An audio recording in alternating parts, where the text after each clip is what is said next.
Em nome do Pai, e do Filho, e do Espírito Santo. Amém. Leitura da carta encíclica Deus Caritas Est, do Sumo Pontífice Bento XVI, sobre o amor cristão. Segunda parte. Caritas. A prática do amor pela Igreja enquanto comunidade de amor. A caridade da Igreja como manifestação do amor trinitário. Ponto 19.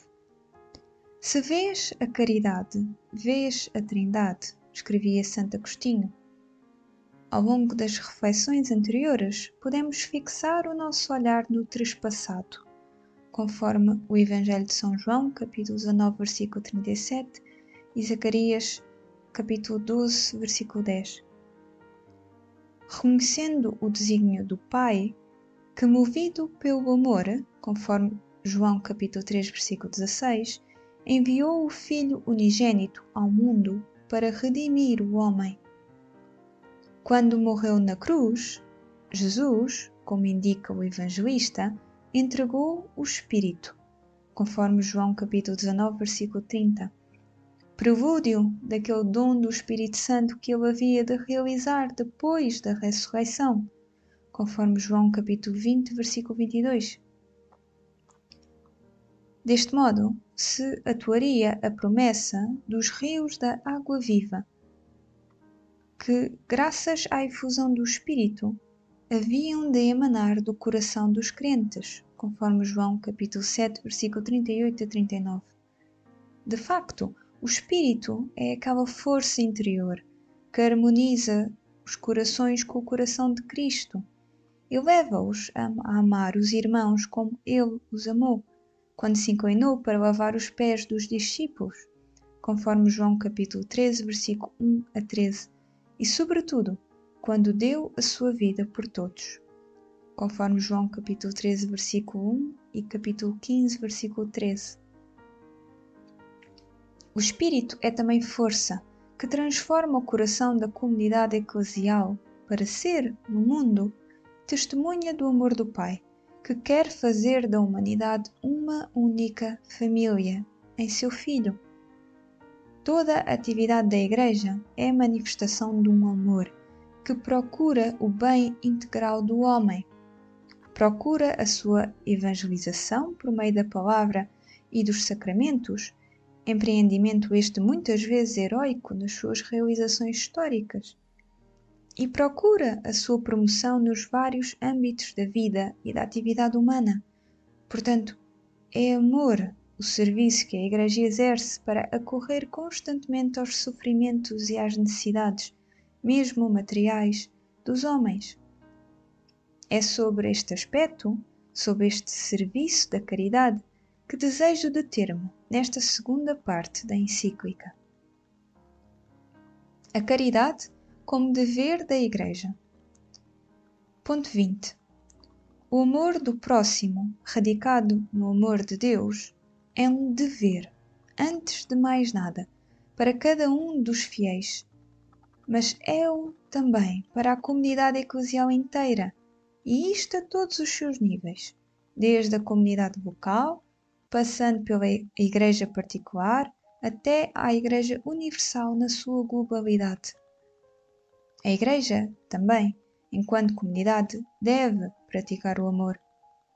Consequência disto é que o amor tem necessidade também de organização, enquanto pressuposto para um serviço comunitário ordenado.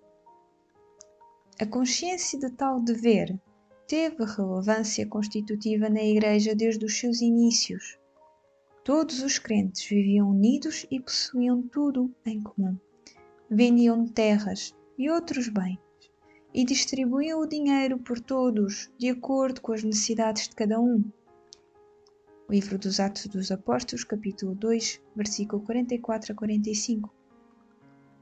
Lucas conta-nos isto no quadro de uma espécie de definição da Igreja, entre cujos elementos constitutivos enumera a adesão ao ensino dos apóstolos, à comunhão, koinonia, à fração do pão e às orações, conforme Atos capítulo 2, versículo 42. O elemento da comunhão, koinonia, que aqui ao início não é especificado, aparece depois concretizado nos versículos anteriormente citados. Consiste precisamente no facto de que os crentes terem tudo em comum, pelo que, no seu meio, já não subsiste a diferença entre ricos e pobres, conforme Atos capítulo 4, versículo 32 a 37. Com o crescimento da Igreja, esta forma radical de comunhão material, verdade se diga, não pôde ser mantida, mas o núcleo essencial ficou. No seio da comunidade dos crentes, não deve haver uma forma de pobreza tal que sejam negados a alguém os bens necessários para uma vida condigna. Ponto 21.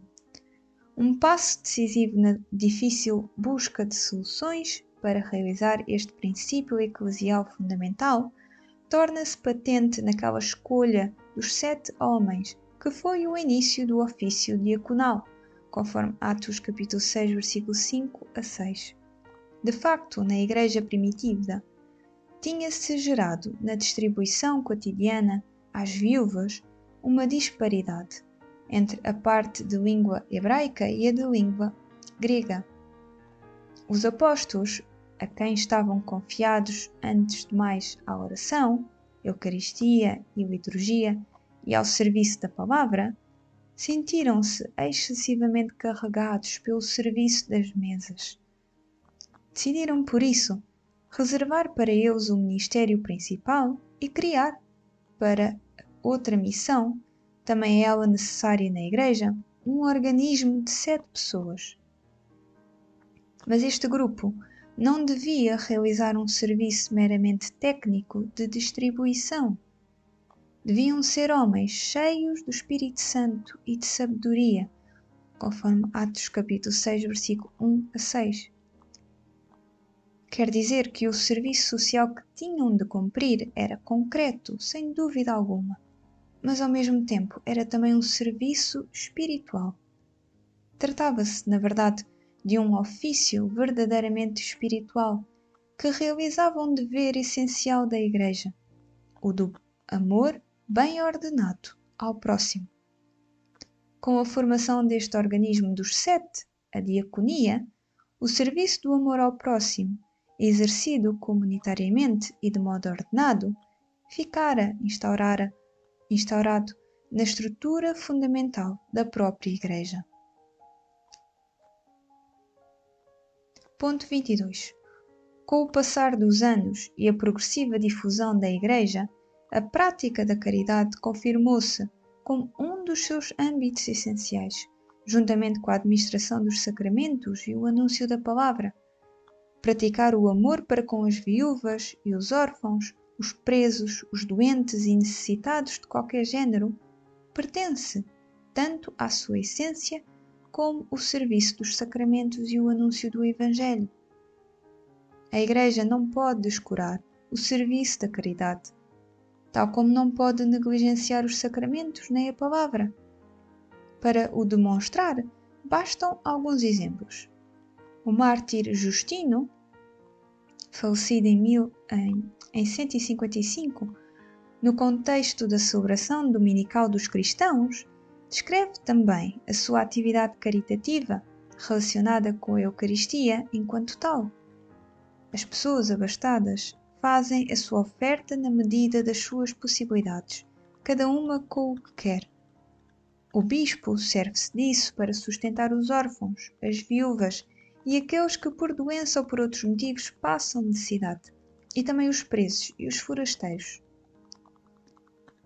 O grande escritor cristão Tertuliano, falecido depois de 220, conta como a solicitude dos cristãos pelos necessitados de qualquer género suscitava a admiração dos pagãos. E, quando Inácio de Antioquia, falecido em 117, designa a Igreja de Roma como aquela que preside a caridade, agape, pode-se supor que ele quisesse, com tal definição, exprimir de qualquer modo também a sua atividade caritativa concreta. Ponto 23. Neste contexto, pode revelar-se útil uma referência às estruturas jurídicas primitivas que tinham a ver com o serviço da caridade na Igreja. A meados do século IV, ganha forma, no Egito, a chamada diaconia, que é, nos diversos mosteiros, a instituição responsável pelo conjunto das atividades assistenciais, pelo serviço precisamente da caridade. A partir destes inícios desenvolve-se, até ao século VI no Egito, uma corporação com plena capacidade jurídica, à qual as autoridades civis confiam mesmo uma parte do trigo para a distribuição pública. No Egito, não só cada mosteiro, mas também cada diocese acabou por ter a sua diaconia, uma instituição que se expande depois quer no Oriente, quer no Ocidente. O Papa Gregório Magno, falecido em 604, fala da diaconia de Nápoles. Relativamente a Roma, as diaconias são documentadas a partir dos séculos VII e VIII, mas naturalmente, já antes e logo desde os primórdios, a atividade assistencial aos pobres e doentes, segundo os princípios da vida cristã expostos nos Atos dos Apóstolos, era parte essencial da Igreja de Roma. Este dever encontra a sua viva expressão na figura do diácono Lourenço, falecido em 258. A dramática descrição do seu martírio era já conhecida por Santo Ambrósio, falecido em 397, e, no seu núcleo, mostra-nos seguramente a figura autêntica do santo. Após a prisão dos seus irmãos na fé e do Papa, a ele, como responsável pelo cuidado dos pobres de Roma, fora concedido mais algum tempo de liberdade, para recolher os tesouros da Igreja e entregá-los às autoridades civis.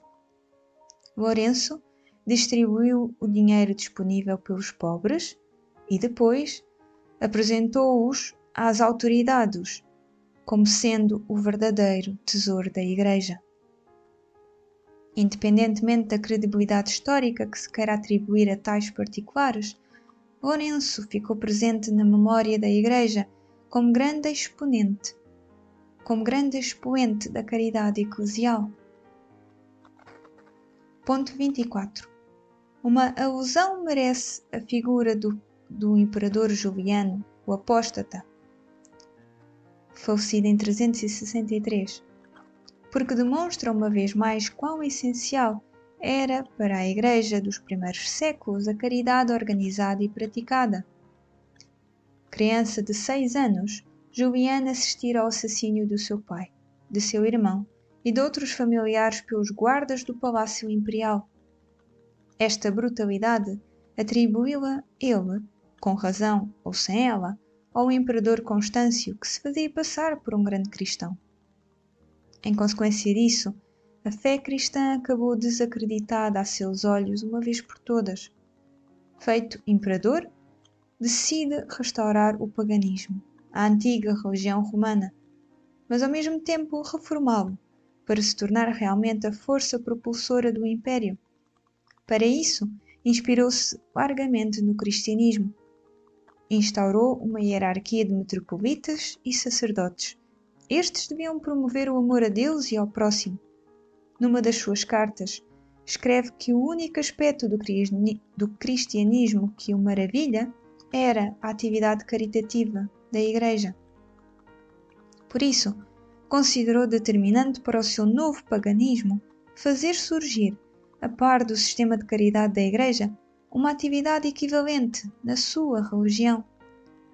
Os galileus, dizia ele, tinham conquistado assim a sua popularidade. Havia que imitá-los, se não mesmo superá-los. Deste modo, o imperador confirmava que a caridade era uma característica decisiva da comunidade cristã da Igreja. Papa Bento XVI.